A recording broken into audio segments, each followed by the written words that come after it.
affranchira.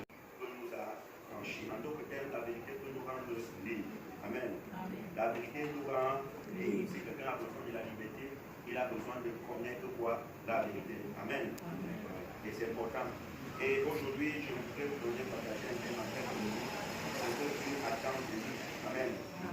Ce que Dieu attend de nous pour vivre le miraculeux. Ce que Dieu attend de nous pour vivre le miraculeux. Alléluia. Dieu attend quelque chose de nous pour que nous puissions vivre, que nous ayons l'accès au miracle. Amen. Que nous ayons l'accès à la bénédiction. Et beaucoup de gens seront surpris aujourd'hui de ce que je veux dire. Amen. Donc Dieu attend quelque chose de toi, Dieu attend quelque chose de moi. Dieu attend quelque chose de nous pour que nous vivons le miracle, pour que nous ayons l'accès au miracle. Alléluia. Je vais vous demander de lire Proverbe chapitre 12. S'il vous plaît, Proverbe 18, verset 21. Alléluia. Proverbe 18, verset 21. Dans ma version, la Bible dit, les paroles peuvent donner la vie ou la mort. Celui qui aime parler doit accepter les conséquences. Alléluia. Ça c'est dans ma version. Je ne sais pas, dans ma version, accepter les conséquences. Alléluia. Amen. Quand ça a l'air bizarre, n'est-ce pas? Lorsque nous écoutons ce passage. Alléluia. Cette version éclaircie, ça montre beaucoup plus de vérité. Alléluia. Lorsque nous lisons dans cette version. La Bible dit que la parole peut faire quoi? Peut donner la vie, n'est-ce pas? Et la parole peut donner aussi la mort. Donc celui qui aime, peu importe la parole qui va sortir, alléluia, mais tu seras responsable. Vous voyez donc que Dieu attend de nous quelque chose afin que le miraculeux descende. Dieu attend de nous quelque chose afin que nous vivons le miracle. Ça veut dire que nous avons aussi l'effort à faire pour que nous puissions vivre le miracle. Nous avons l'effort, nous avons quelque chose. Dieu attend quelque chose de nous pour que nous vivons. Donc ne mettons pas toute la charge sur Dieu. Vous comprenez? Nous ne devons pas mettre toute la charge sur Dieu, mais nous devons comprendre qu'il a sa part qu'il doit faire. Nous aussi, nous avons pour nous. Et il attend de nous quelque chose. Ça veut dire que si nous regardons dans la norme des choses, Dieu n'est jamais en retard. Dans tout ce qu'il fait, il n'est jamais en retard. Si nous regardons depuis le commencement, nous avons vu ce que Dieu a fait. Il a créé le ciel, il a créé la terre, il a créé les eaux, il a créé les animaux, il a créé ceci. N'est-ce pas?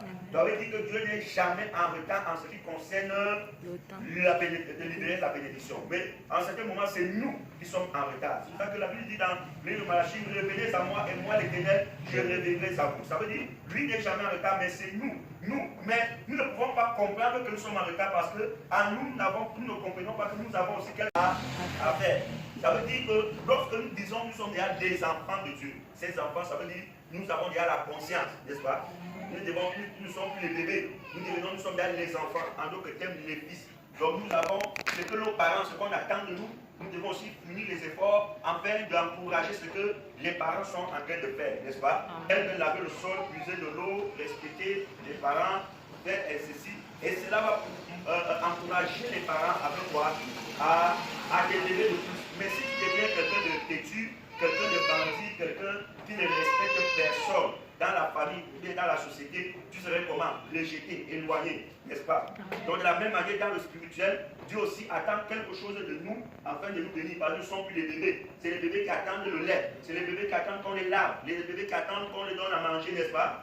Mais en tant que les fils de Dieu, ce n'est plus les bébés. Nous sommes déjà conscients que nous devons faire des efforts pour pouvoir recevoir. On ne donne pas l'héritage à quelqu'un qui n'est pas conscient. On donne l'héritage à la personne qui est consciente. Ça veut dire que si quelqu'un ici parmi nous veut avoir accès à l'héritage, parce que la Bible le dit que nous sommes héritiers et quoi? Héritiers de Christ. C'est-à-dire ceux qui sont déjà héritiers et pas héritiers, ou bien ceux qui sont appelés à devenir héritiers ou quoi héritiers, n'est-ce pas? Qu'est-ce qu'ils doivent faire? Ils doivent être conscients. Et si nous sommes donc conscients, n'est-ce pas? Nous sommes donc appelés à être héritiers et quoi? Héritiers, c'est-à-dire avoir l'héritage de notre Père, avoir l'héritage du royaume, n'est-ce pas? Avoir notre un père qui n'est pas sérieux pour pouvoir donner l'héritage à un fils qui est inconscient, n'est-ce pas? Un fils qui ne peut pas gérer cet héritage, il faut être un père que lui-même aussi a eu à voler cet héritage pour pouvoir avoir. Il n'y a que chez Satan qu'on trouve ce genre de personnes.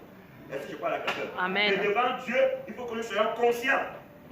Et conscients, nous devons poser les actes des personnes conscientes. Vous comprenez? Amen. Si nous ne posons pas ces actes, alors nous ne poussons pas le miraculeux à se manifester dans notre vie.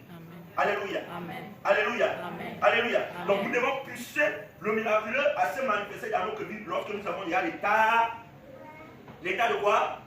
Conscience. Merci. Amen. Lorsque nous avons déjà cet état, nous pouvons déjà arriver à faire certaines. Dieu peut déjà, le miraculeux, s'il vous plaît, peut déjà descendre dans notre vie. Ou bien nous pouvons déjà manifester cela. Alors, nous allons trouver ça où? On va trouver ça en ce qui concerne la parole. Alléluia. Amen. C'est au travers de ta parole qu'on peut connaître que tu es sage, ou bien tu es mûr, ou bien tu es déjà capable de gérer. C'est pour ça que lorsque les gens font des concours ici dehors, il y a l'étape qu'on appelle souvent l'étape d'oral, n'est-ce pas? C'est l'étape où on va te poser des questions, surtout des grands concours. Pourquoi à la police, en ce qui concerne le recrutement, on ne fait pas l'étape oral? Je ne suis pas sûr qu'on fait ça là-bas. Je ne suis pas sûr, n'est-ce pas? En ce qui concerne les gardiens de prison, les gardiens de la paix, pourquoi on ne le fait pas? Mais pourquoi on fait l'état oral quand il s'agit du concours de l'ENAM, le concours de l'ENIA, le concours de l'OPUS? Pourquoi? Ou bien ce qui concerne les enfants. Et c'est pour ça qu'on les appelle les cadres. Les cadres, c'est ça? Amen. On les appelle, ils sont les cadres. Ça veut dire que c'est là les responsables. Et on veut confier les responsables, la responsabilité aux responsables. Et on est donc appelé à aller avoir leur conscience, n'est-ce pas? C'est pour cela qu'on arrive. Et c'est l'étape de plus dure des grands concours, que ce soit l'ENAM, que ce soit le plus. C'est l'étape de plus. Ça veut dire que tu peux réussir, n'est-ce pas, à l'écrit, mais tu échoues là-bas.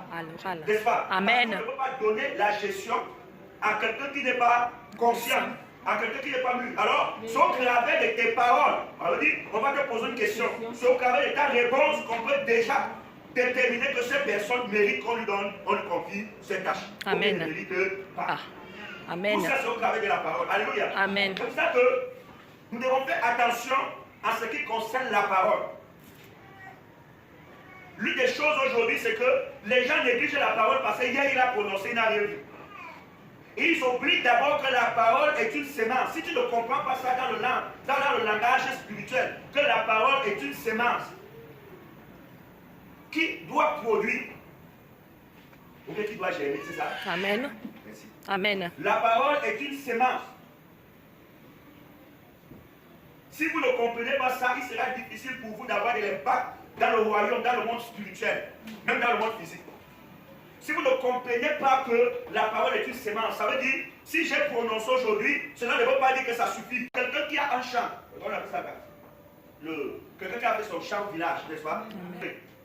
Il ne s'agit pas seulement de mettre les arachides et rentrer. Tu dois veiller. C'est pour ça que quand Dieu a appelé, quelqu'un appelé Adam,